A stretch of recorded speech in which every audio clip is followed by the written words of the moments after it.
Hi guys, my name is Joshua. So for today's video, subscribe nyo ako tapos like, tapos pakita ko sa inyo yung gender.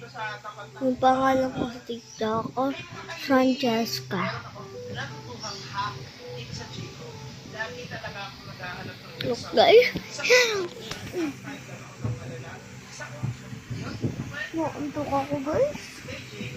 Tutulog muna ako, abantayan nyo ako.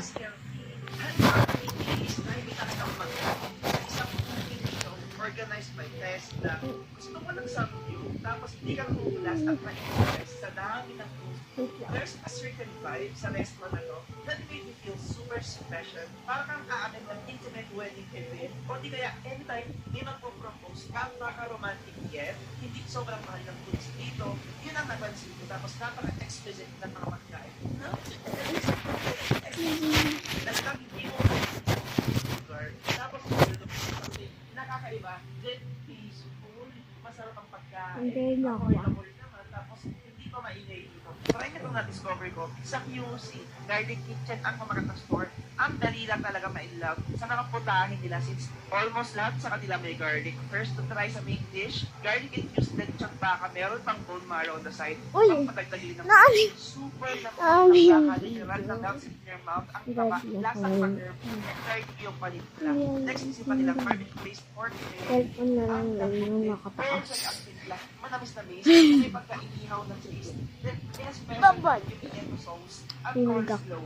Next naman is yung grilled steak na may chimichurri. Tapos, I can't believe I celebrated my birthday with coffee shop sa may Quiapo, Manila. Ganun pala. Okay to parang kapag nagsimba, nag-shopping, o di kaya nag-food trip sa paligid-ligid ng Quiapo. Meron na din tayong matatambayan at maiinuman pa nga ng coffee. Meron yan siyang parking spaces, tapos aircon pa sa loob. Hay mga ka-80s, okay kung nasubukan ko, legit na masarap na kape, tapos may magagandang display pa nga ng pastries ang tanong. Masarap pa. 80s or 80s? Ubelate, ang sarap, grabe, lasa. Sabi na eh! Pwede, nagbibigay ng kakaibang twist, yung parang nilutong niyo, isa pang super sarap na drinks. Napalitaw ko, favorite namin ito ni Marty, na lasang-lasa pa nga ang na medyo tostado.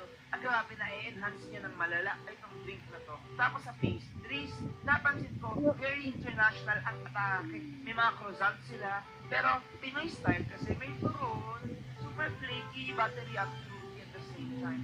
Then yung ube cream puff, sobrang sarap din. Malang pa lang dahil may cheese, tapos ang lambot, overall panalo dito, sulit masarap ang kape. Okay din ang pasta pala. Try nyo tong pesto, ang sarap, may manok pa.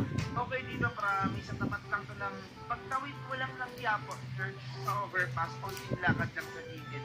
5-2 coffee house ang mamagat niyan. There's something about samgyup mix na nakaka-addict, tapos lalagyan ng keso, samjang, kimchi, sa may ibang part.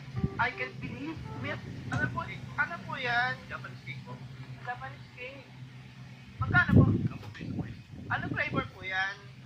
Cheese and chocolate po. Cheese and chocolate. Pwede tig-isa po. Rib eye steak sa isang samgyupsal, tapos unlimited pa. Wow, grabe, kakaiba to ha?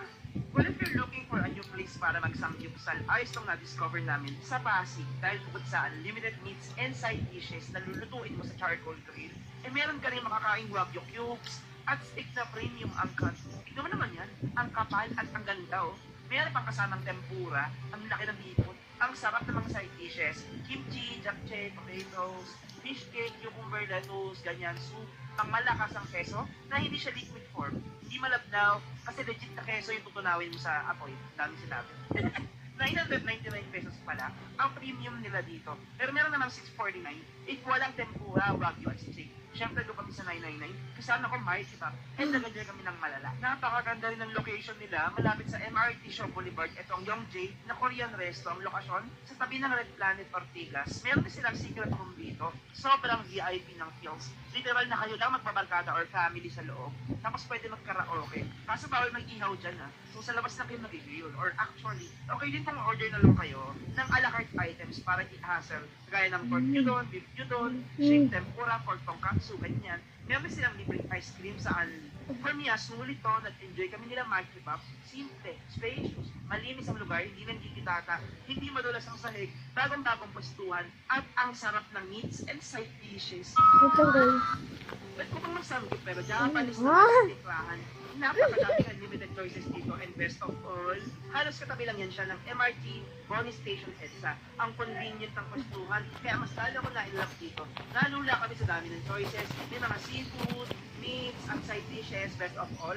Napakasarap ng ramen dito as in. Isa pang favorite ko sa kanila is the fresh salmon sashimi. Talagang nakarami ko na ito, Ali. Siyempre di ko rin tinigilan. Tuna sashimi, sinulit ko pati yung mga talaba. Meron ding shrimps, scallops, tempura. Pero naparami ako ng gusto. Joke lang. Salmon belly. Joke lang. Lahat ng manamis na Sobay na guys. guys. Pwede kang mag-grill ng Ayoko. pang-focus dito. Isa pang naging favorite ko.